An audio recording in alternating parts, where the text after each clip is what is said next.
सनवर नाम के एक छोटे से जिले में मैमूना खातून और उनका परिवार रहता है।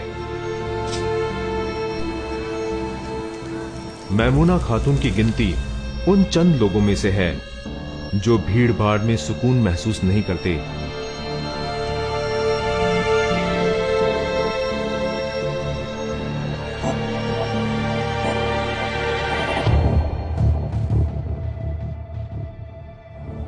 मैमूना खातून बेटी से दुल्हन, दुल्हन से मां और मां से सास तो बन गई, मगर शहर की भीड़ भाड़ वाले माहौल में दादी बनना उन्हें बिल्कुल गवारा नहीं था। आखिर मैमूना की बरसों की जिद और ख्वाहिश के आगे उनके शौहर अशरफ हुसैन ने सारी जमा पूंजी रख दी और इस तरह ये घर खरीद लिया गया, मार्केट से बहुत कम कीमत पर। देर से ही सही मेरी मुराद पूरी हुई। घर शहर से थोड़ा दूर था, इसीलिए शायद मेरे बेटे मुनीर को उतना पसंद नहीं था, लेकिन मेरी बेटी और बहू बेहद खुश थी।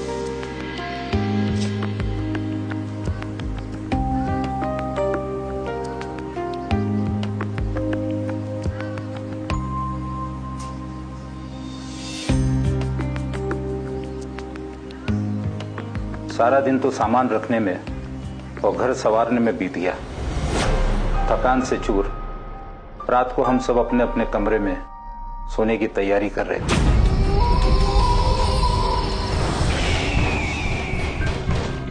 इतनी रात को कौन हो सकता है? बेगम, पुराने मोहल्ले की पड़ोसन होगी, पूरी फैमिली के साथ आई होगी मिलने।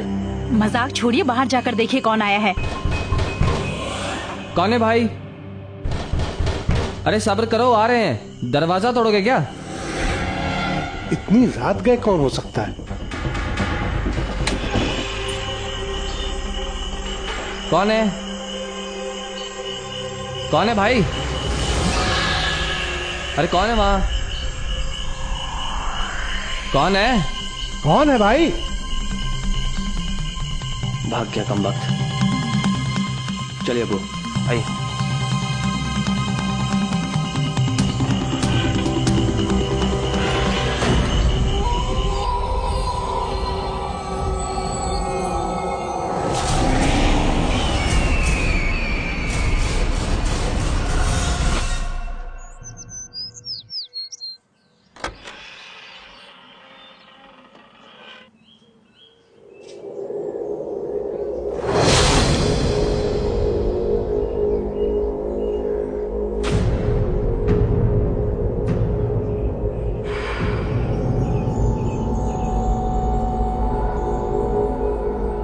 मैं वो झालर दिल्ली से लाई थी।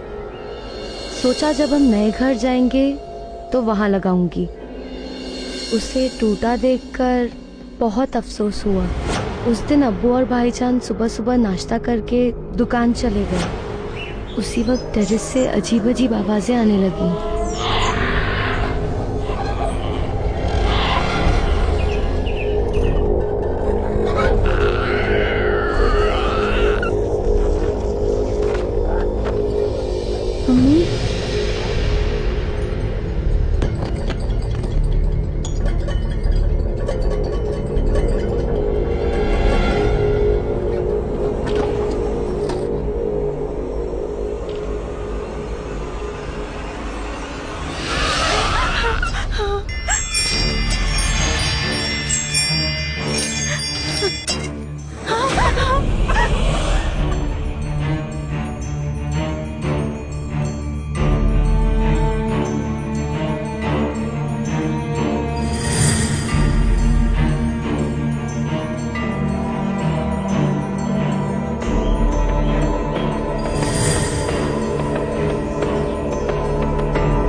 मेरा ईद वाला सूट भी फाड़ दिया।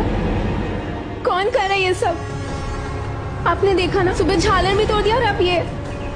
कौन हमें तंग कर रहा अम्मी? चलो चलो यहाँ से, चल चल।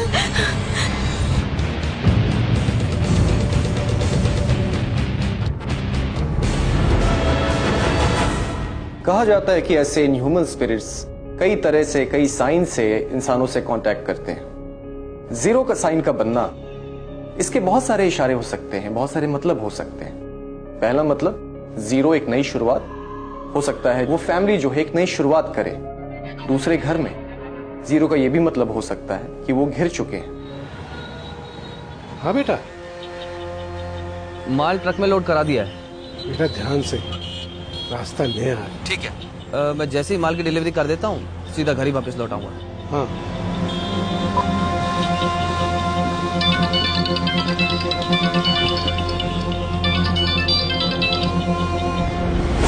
हाँ बेटा।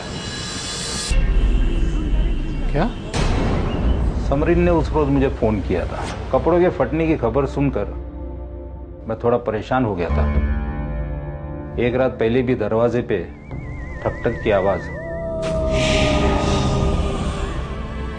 सुबह झालर बिखरी हुई थी।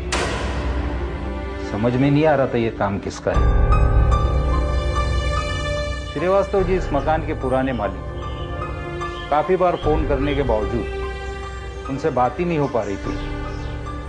टेंशन तो मुझे बहुत होने लगी। उस समय सोच रहा था कि शहर से इतने दूर ये मकान लेके कहीं मैंने कोई गलती तो नहीं की।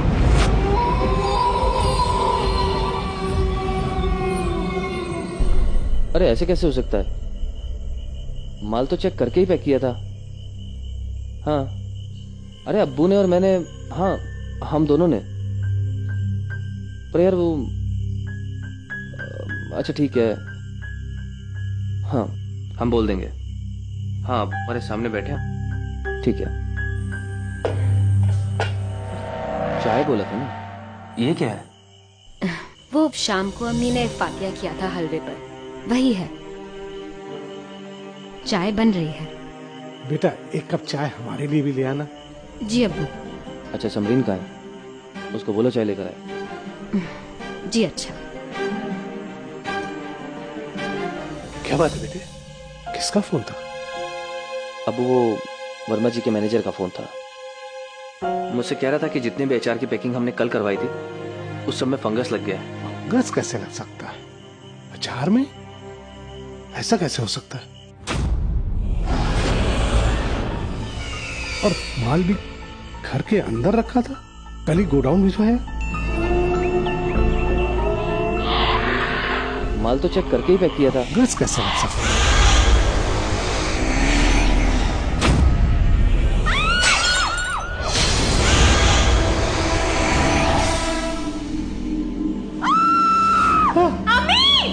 अम्मी! ममुना! ममुना क्या हुआ? अम्मी! अम्मी! अम्मी! अम्मी! उठो अम्मी! अम्मी! अम्मी! ममुना! अम्मी! तुम ठीक तो हो? ममुना! ममुना, क्या हुआ था?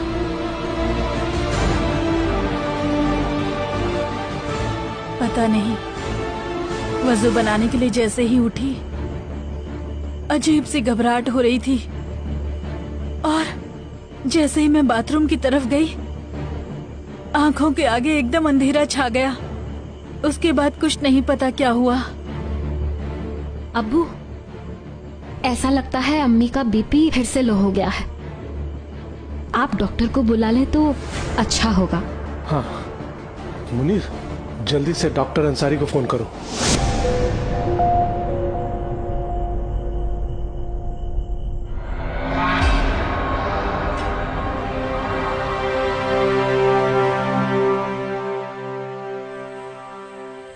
आइए डॉक्टर।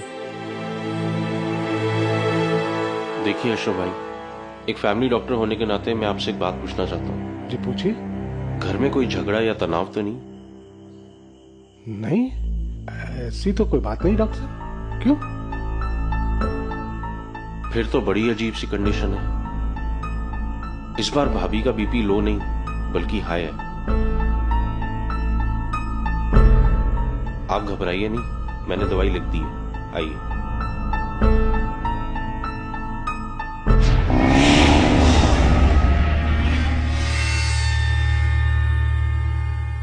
जैसे आग के पास जाने से तापमान बढ़ जाता है, ठीक उसी प्रकार ऐसी शक्तियों के आसपास होने से शरीर का तापमान भी बढ़ जाता है। मेमूना के साथ भी ऐसा ही हुआ। उसका लो बीपी हाई बीपी में कन्वर्ट हो गया। तुम लोगों ने खाना खाया? अम्मी आप फिक्र ना करें, आप सो जाएं, हम सब खाना खा लेंगे।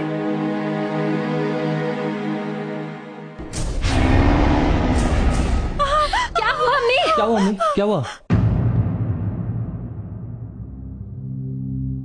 आज भी मेरे रोंगटे खड़े हो जाते हैं।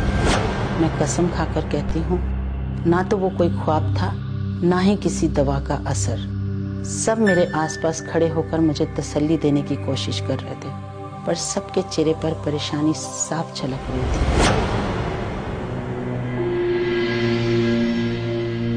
अशरफ, आप इमाम साहब से जरूर मिलते आइएगा, और अगर हो सके तो घर ले आइएगा।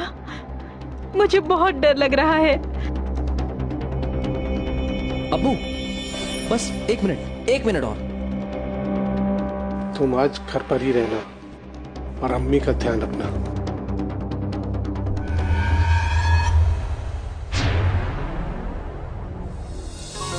शाम को हम सभी लोग बाजार चलेंगे। घर की सजावट के लिए खरीदारी भी तो करनी है ना। तुम्हें जो लेना होगा वहीं से ले लेना, ठीक है? अम्मी, क्या हुआ? क्या हुआ सना? अम्मी बहुत दर्द उठ रहा है। दर्द उठ रहा है? लेकिन अभी तो 7वां महीना चल रहा है ना। अरे क्या हुआ? आज फिर कुछ हुआ क्या? कुछ नहीं, सना को दर्द हो रहा है। कोई भारी सामान उठाया था तुमने? तुम चिंता मत करो सना, ऐसी हालत में कभी कभी दर्द उठता है। मुनीर, बेटा बहू को अंदर ले जाओ। दवा लेकर थोड़ी देर आराम करेगी ना, तो थोड़ी देर में ठीक हो जाएगा। जाओ बहू, अंदर जाओ।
कुछ नहीं हुआ। देख सब ठीक है, सब ठीक है। बैठे थे, सब ठीक है, बैठे थे।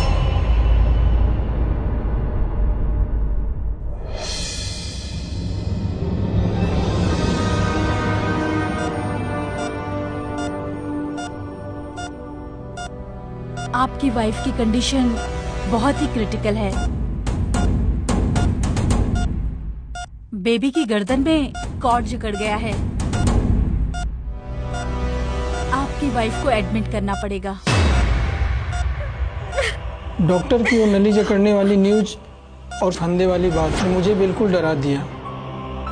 मुझे मेरे बच्चे की बहुत फिक्र होने लगी। हमारी जिंदगी अब किसी साये के शिकंजे में जकड़ती जा रही है, इसमें अब शक की कोई गुंजाइश नहीं थी।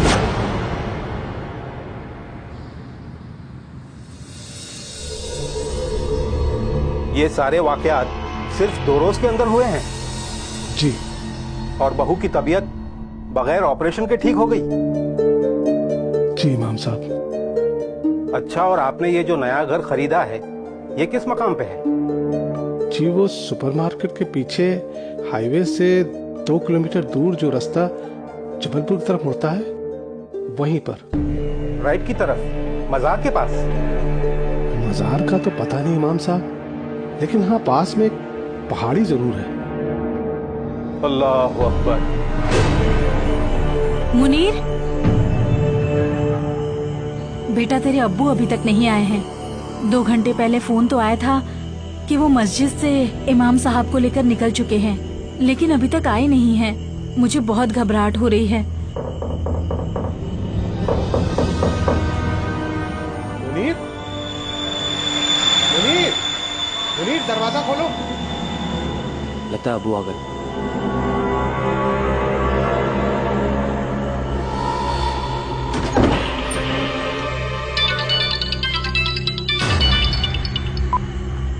जी अबू,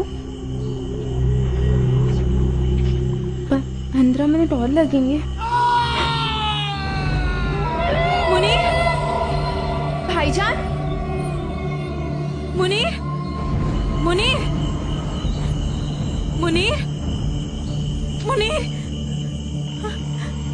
मुनीर, मुनीर, भाईजान,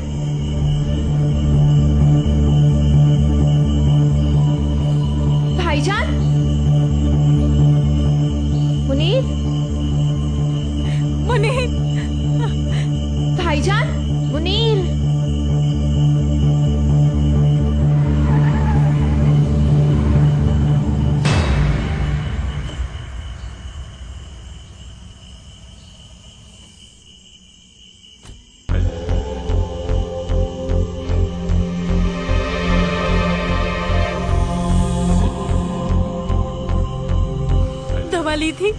दवा ली थी तूने?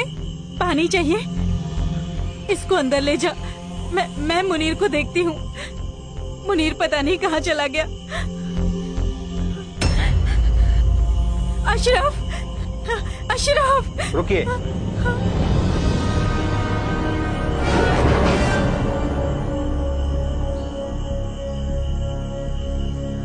अशरफ, मुनीर, बाहर से कोई क्या हुआ? आपकी आवाज में बोल रहा था तो हमें लगा कि आप हैं। मुनीर दरवाजा खोलने आया, लेकिन आप तो फोन पर थे। मुनीर पता नहीं कहाँ गया। इमाम साहब मेरा बेटा। सब्र करो,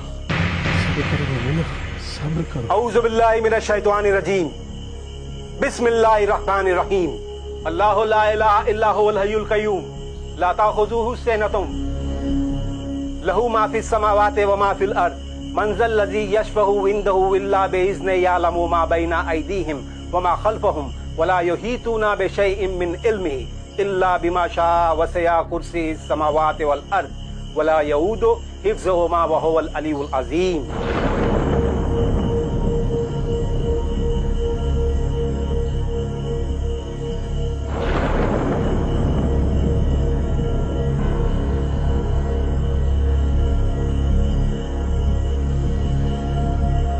आप लोग यहाँ आ जाइए।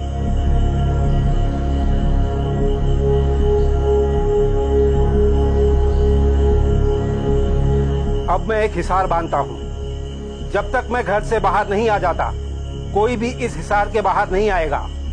या अल्लाह, ला इलाहा इल्लल्लाह मुहम्मदुर रसूलुल्लाह, ला इलाहा इल्लल्लाह मुहम्मदुर रसूलुल्लाह, ला इलाहा इल्लल्लाह मुहम्मदुर रसूलुल्लाह, ला इलाहा इल्लल्लाह मुहम्मदुर रसूलुल्लाह, ला इलाहा इल्लल्लाह मुहम्मदुर रसूलुल्लाह, ला इलाहा इल्लल्लाह मुहम्मदुर रसूलुल्लाह, ला इलाहा इल्लल्लाह मुहम्मदुर रसूलुल्लाह।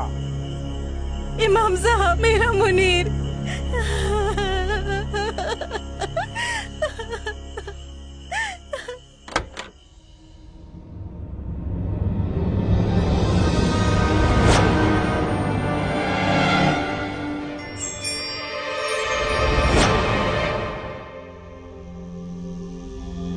कुल हुवल्लाहु अहद अल्लाहुस समद लम यलिद वलम यूलद वलम यकुल लहू कुफुवन अहद। कुल हुवल्लाहु अहद अल्लाहुस समद लम यलिद वलम यूलद वलम यकुल लहू कुफुवन अहद।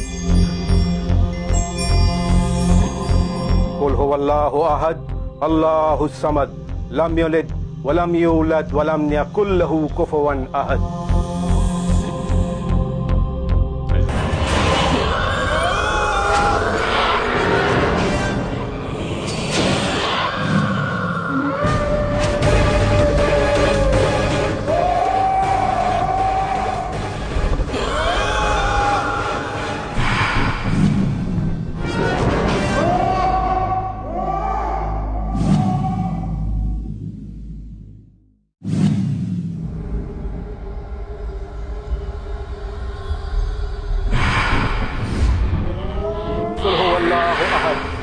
अल्लाहुस समद लम यलिद वलम यूलद वलम यकुल लहू कुफुवन अहद।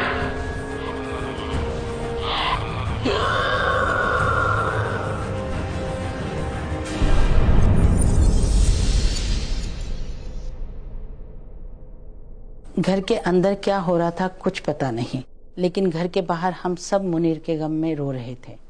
थोड़ी देर में इमाम साहब घर के बाहर आते हुए नजर आए। क्या हुआ इमाम साहब, आप इतने खामोश क्यों हैं?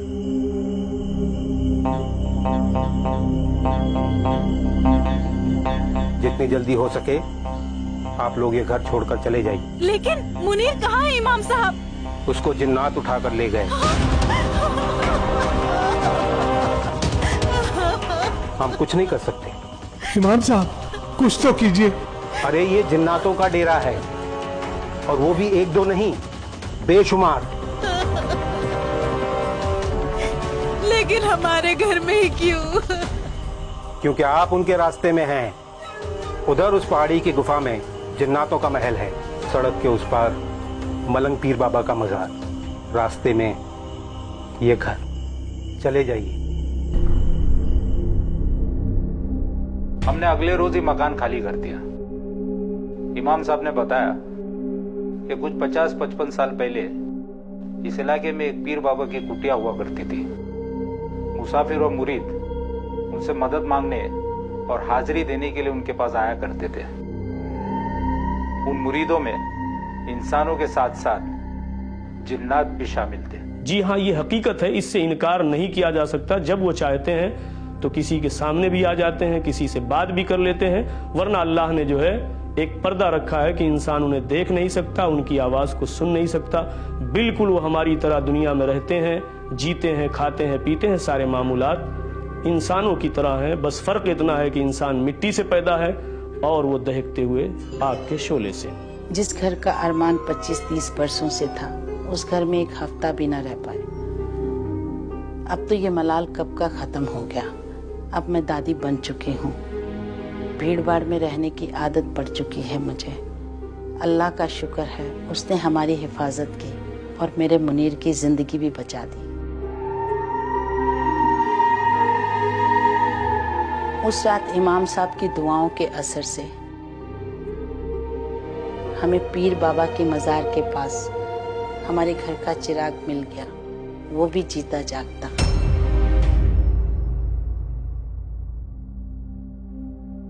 क्या कसूर मैमूना का था जो अपने सुकून भरे घर की चाहत में अपने परिवार के साथ उलझन में पड़ गई, या फिर उन जिन्नातों का जो अपना रास्ता बदलने पर राजी नहीं हुए? पता नहीं, पर यह ध्यान रखना जरूरी है कि चाहत और जिद का टकराव हमेशा भयानक होता है।